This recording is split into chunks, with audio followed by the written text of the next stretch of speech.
Hello everyone, welcome to today's Saturday Talk Show. I'm here today with Belle Edison. Hi Miss Belle, I have a few questions for you regarding the period commonly known as the Roaring Twenties, with the understanding you were 19 in the advent of the era. Yes, please ask away. I'll do my best to answer. What exactly brought on this era? I mean, specifically what led up to it? America had just come out of the Great War, which is what we called it at the time, unaware of the coming World War, and we were all desperate for things to return to normalcy. Instead, we were thrown into a period of so much change and progress, both socially and economically, that my head spins just recalling it. Looking back, it truly stood out in comparison to the two bleak eras it was sandwiched between. If you're looking for a specific cause, in my personal opinion, it would have to be the Second Industrial Revolution. This revolution set America to be a global superpower, yes? If I'm not mistaken, immigration increased significantly as a result. Yes, indeed. I say this because the first signs of a new era to me was blinking and suddenly seeing electricity used everywhere in the nation. Our economy seemed to accelerate without halting, and means of mass production, like the wondrous assembly line, only seemed to aid in this. And you held a job at this time, yes? A new concept for the time period? Oh yes, I worked in a small factory by the river during the Great War to support my family while my father went to war and kept a job in the 1920s. It must have been the first time I, and many other women, have ever felt so free. I think this was the start of when women's right to vote really came into play. This might be best exemplified in the drastic change in fashion and interests women experienced as we began to dress in short skirts with bobbed hair and smoke and drink publicly. What a time it must have been. I'd like to know, though, who do you think of when you look back at such an era? Oh, well, we did just discuss flappers, and we were definitely a symbol of the time period, but the people that pop into my mind? Let me think. Warren G. Harding was the first president to address the nation through radio. He probably represents our shift in radio, actually. I reckon 12 million houses used radio by the end of the decade. Movies also took off, right? Who are your favorite actors? Oh, definitely Charlie Chaplin, Gloria Swanson, Rudolph Valentino, and Tallulah Bankhead. It sure did seem like an exciting time. I recall the author Fitzgerald, responsible for The Great Gatsby, described the 1920s as the most expensive orgy in history. His writing was so exciting for the time. I remember the exciting period of time when drinking was prohibited. I went to illegal speakeasies behind my family's back. I believe Al Capone was a popular gangster behind the liquor trade. Rumor says he had 1,000 gunmen and half Chicago's police force on his pay.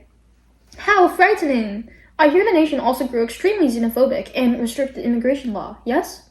Certainly. I recall many of my neighbors also being discomfited by people of color moving to our northern cities and spreading their culture.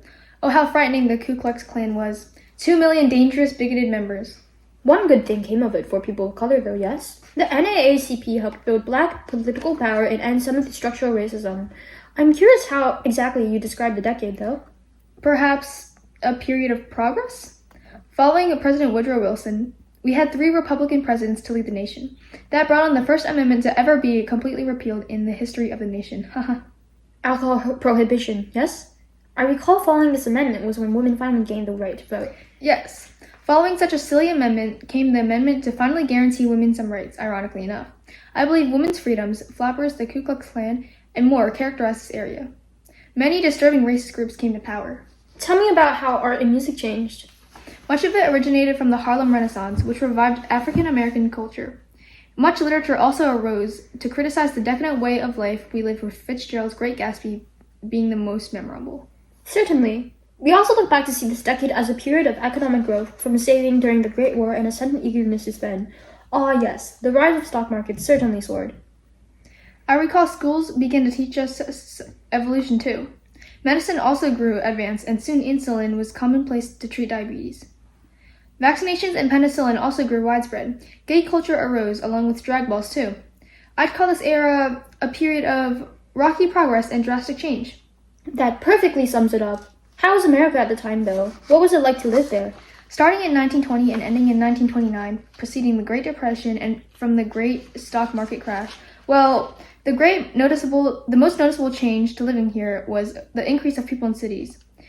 The exciting era of progress led to many, including my family, moving to the big city. The aforementioned repealed alcohol prohibition amendment passed January 17, 1920, definitely popularized illegal drinking in the city. The advancement of architecture and technology in real time, like the Model T car advancing to production every 10 seconds in 1925, was certainly a change. But all good things come to an end. October 29th, 1929, it all ended in the stock market crash, and America fell into economic depression. Truly a shame. There are definitely lasting effects that survive even today, I suppose. Absolutely. In 1925, Philip Randolph founded the first primarily black labor union known as the Brotherhood of Sleeping Car Porters, drawing attention to discriminatory hiring practices and work conditions of people of color. We owe it to this decade that civil rights movements really began to take off. It was also when American population distribution began to permanently favor cities, and when our traditional family values began to shift. Electricity also grew to be everywhere. 60% of families by the end of the decade used electricity. Jazz also became popularized, or rather globalized, to the point we began hearing the era titled as the Jazz Age, yes? What a period of time. The cultural spread, technological advances, and societal reform truly lasted. The nation's wealth also grew vast under the influence of the 1920s. Thank you so much for your time, Isabel. I love talking to you. The pleasure's mine.